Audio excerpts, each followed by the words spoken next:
In 1842, Rockford stops feeling like a loose settlement and starts behaving like a system. Because this is the year the paper trail begins to harden. Land is numbered, authority is enforced, freedom is recorded, bodies are moved, and someone dies building the future. And once things are written down, they can be enforced. Hey there, how are you doing? My name is Angel, and I like all things that are mysterious, right? Do you know what's mysterious today? The receipts. Because in 1842, the paper trail starts telling on everybody.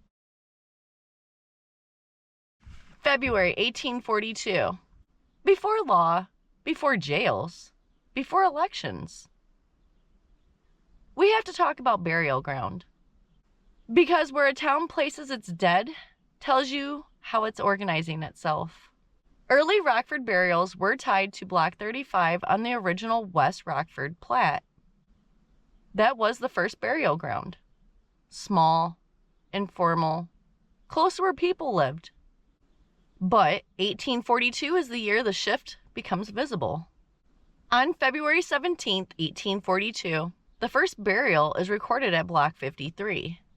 Miss Montague, wife of Richard Montague.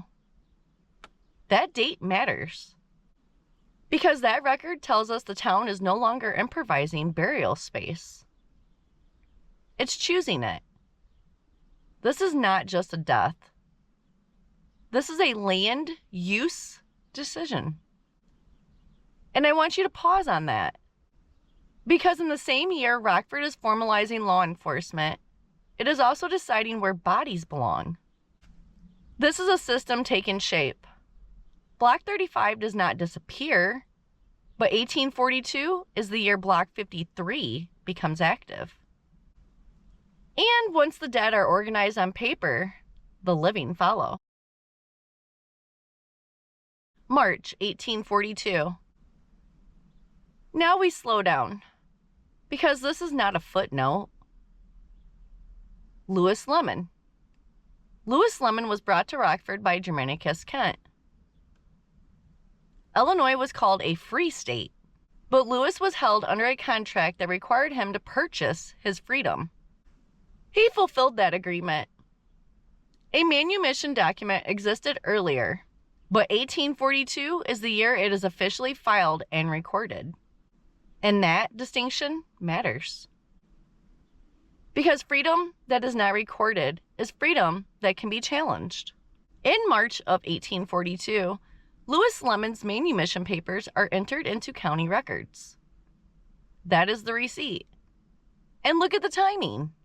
While Rockford is reorganizing land, preparing confinement, and tightening authority, a black man has to walk into the system and have his humanity acknowledged on paper. That is not a coincidence. That is the system revealing itself. Lewis Lemon's freedom becomes real to the law only because the paper says so. And that tension between lived reality and recorded reality is something we are still wrestling with in 2026. Spring 1842. Now we shift to enforcement. In spring of 1842, Winnebago County completes its first jail. Not a courthouse, not a school, a jail. A small log structure, about 12 feet square. That's roughly the size of a modern bedroom. Let that sink in. This is where the county intends to confine people, and the record tells us something important. If a prisoner was considered dangerous, a guard had to be posted, meaning the building itself wasn't enough. So why build it? Because before 1842, enforcement was improvised. After 1842, it becomes local. This is the year Rockford gains the ability to hold people here. And once confinement is local, authority becomes real. We've already talked about Daniel S. Haight earlier in the series. By 1842, we are no longer in the founding sheriff era. This year marks the transition into Goodyear Asa Sanford as sheriff. And the timing matters, because once a jail exists, the sheriff is no longer symbolic. The sheriff becomes the hand of the system, collecting taxes, executing orders, enforcing confinement. So, in 1842, Rockford doesn't just build a jail. It puts the right person in place to use it. July through August 1842. Now we hit the tension that never really goes away. East Rockford, West Rockford. In 1842, election judges are authorized to take the sense of voters on whether county buildings should be placed in East or West Rockford. The vote happens, but the record is clear. It has no legal effect, because the commissioners already hold the authority. So, why hold the vote? Because votes create narrative. Votes create justification. Votes create pressure, even when they don't decide the outcome.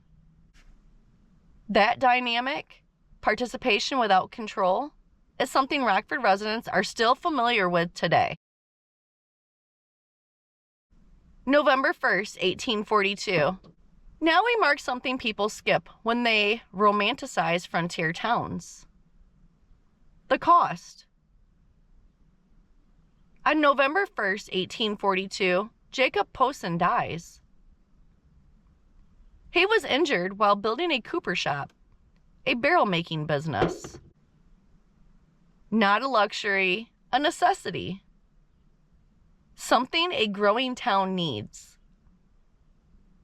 And this is where I want you to pause. Because Rockford in 1842 is tightening systems on paper, but is still being built by hand. No safety codes, no protections, just wood, tools, and cold weather. So when we say progress, we have to ask, who paid for it? Jacob Posson did not die in a courtroom or a jail cell. He died trying to build the town, and that matters.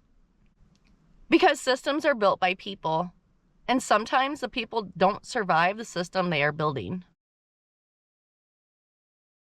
Now we step back, not to leave 1842, but to connect it. Look at what happened this year. Burial ground shifts become documented.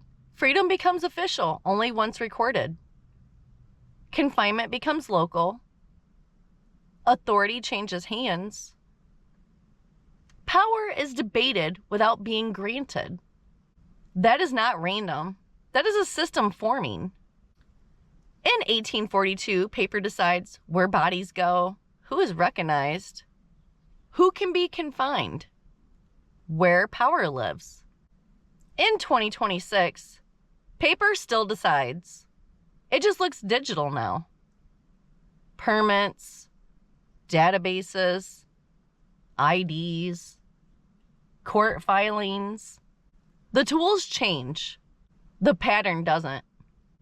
So when you hear 1842, don't think of it as a quiet year. Think of it as a locking in year. Because once a system is written down, it keeps operating long after the people who built it are gone. And on that note, if you liked this video, go ahead and give me a thumbs up. If you would like to see more videos like this, please subscribe. And as always, I appreciate you so much for watching this video. I hope you have a good rest of your day, and I'll see you in the next one. Bye.